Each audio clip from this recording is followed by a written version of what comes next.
다음 소식으로 이어가겠습니다. 근무하던 고등학교에 다니는 그 학교 제자, 이 제자를 성적으로 학대한 혐의를 받는 여교사가 있습니다. 근데 이 여교사가 전 남편에게 고발을 당한 일이 있었습니다. 그런데 또 검찰에서는요, 이 고발당한 내용에 대해서 불기소 처분을 내려서 논란이 되고 있습니다. 영상 보면서 설명드리겠습니다. 호텔 로비인데요. 여성이 남성과 포옹을 합니다. 자, 저 남성이 학교 제자고요. 이제 호텔 복도에서는 또 여성의 아이가 엄마 다리를 붙들고 있는 상황에서도 또 남성과 입맞춤을 하는 모습입니다. 저 남성이 바로 학교의 그 제자로 알려진 남성이고 또 다른 식당에서는 아예 대놓고 입맞춤을 합니다. 자, 그러니까 전 남편은 이런 CCTV 영상들을 근거로 전 부인이 교사로 있던 학교에서 만난 제자, 남자 제자와 남학생과 불륜을 했다라고 주장을 한 겁니다. 근데 누가 봐도 저 장면들을 보면 불륜이 의심되는 상황인데 검찰에서는 불기소 처분을 내렸다고요?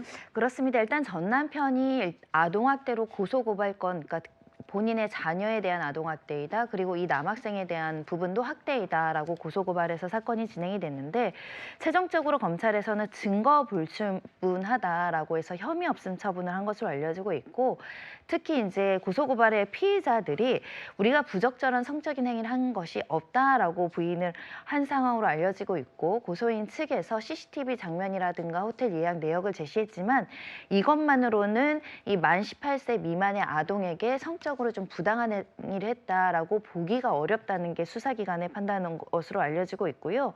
특히 이제 휴대전화도 포렌식을 했는데 이미 모두 삭제해서 뚜렷한 증거를 찾지 못했던 것으로 알려지고 있습니다.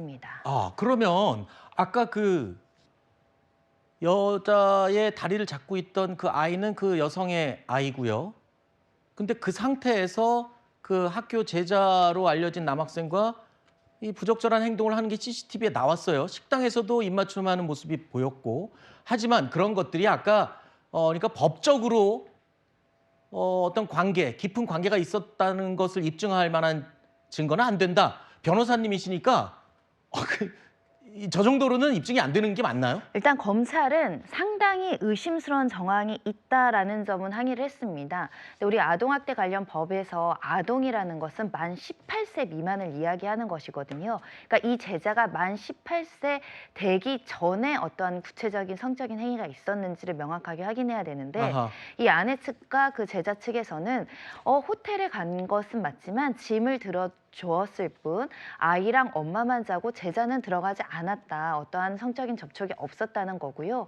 이 뽀뽀를 하거나 포옹한 것도 이 제자가 뽀뽀해주면 뭐 시험을 잘 보거나 뭐 이렇게 한다고 응원 차원에서 해달라고 했다라고 변소를 한 것으로 알려지고 있는데 다소 좀 납득이 되시지 않을 수 있습니다. 다만 이혼 소송에서는 위자료 판결이 났는데요. 위자료 판결이 났다는 건 부정행위를 인정한 결과로도 볼 수 있습니다. 아하. 아내에게는 7천만 원, 제자에게는 1,000만 원의 위자료를 지급하라 이런 판단이 나온 만큼 가사 사건에선 이 정도 증거만으로도 부정행위가 인정되지만 검찰 단계에서는 성적인 구체적인 어떤 학대 행위가 있었는지를 개별적으로 입증해야 되다 보니 증거 부족으로 이제 판단했던 것 같습니다. 아, 그러니까 아동학대 혐의를 적용하기에는 증거가 부족한 것이다. 이런 얘기인 것이고요. 불륜 행위로 의심되는 부분은 이미 이혼 소송에서 판결이 난 부분이 있었던 거군요. 자, 어쨌든 검찰의 이 아동학대에 대한 무혐의 처분에 대해서 전 남편은요. 이게 만약에 무혐의라고 한다면 교육 현장이 어떻게 되겠냐라면서 답답함을 토로했습니다. 전 남편의 목소리를 직접 들어보시죠. 정말 이게 불법이 아니라서 괜찮다고 한다면 앞으로는 대한민국 교육은 이제 막장 드라마로 가는 거죠. 말을 하지 못하는 아이라면 싫어도 이렇게 끌려다니면서 아이의 인권이 이렇게 유린이 되는 거죠. 그 호텔 내역이 분명히 그 남학생이 생일이 지나기 전부터 나왔고 근데 이제 아무 일 없었다. 혼자 자거나 남학생 혼자 보냈다. 어느 선생님이 남학생을 위해서 호텔을 잡아줍니까? 아니요, 전혀 안 합니다. 오해할 만한 행동을 해서 미안하다. 이렇게만 얘기하고 있습니다.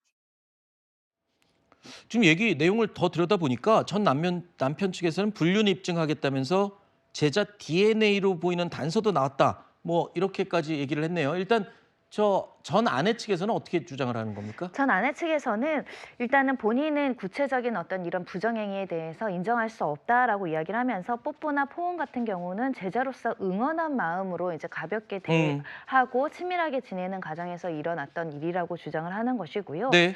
특히 이제 호텔에서 투숙하고 예약한 내역과 관련해서는 내가 만약에 부정행위를 할 거면 가족 카드로 이것을 예약을 했겠느냐. 네. 그 제자는 데려다주고 짐만 들어주고 갔다 이렇게 이제 부인하고 있는 상황이고요. 네.